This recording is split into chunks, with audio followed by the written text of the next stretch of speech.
So in the US, we now see examples: hostile workplace, speech at the workplace that creates a hostile work environment. Employers can be liable for it. We now see in New York City, you can be fined up to $250,000 for using the wrong pronoun, intentionally misgendering someone. Are we likely to see the threat come to the states first through anti-discrimination law rather than hate speech law?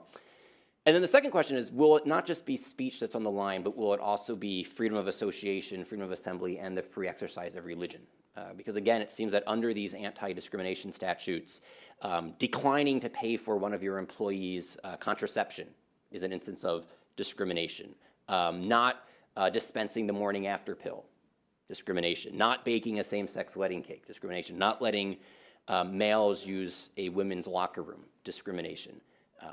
Are these, you said they grow from the same tree. How would you help us think about this? Thank you.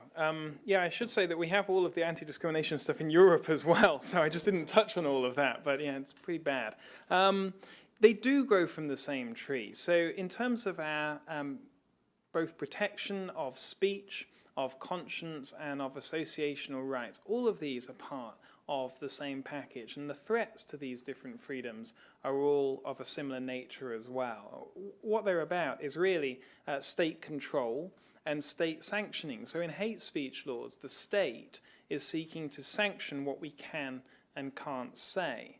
In associational laws, the state is hoping to regulate and control and sanction who we can and can't meet with.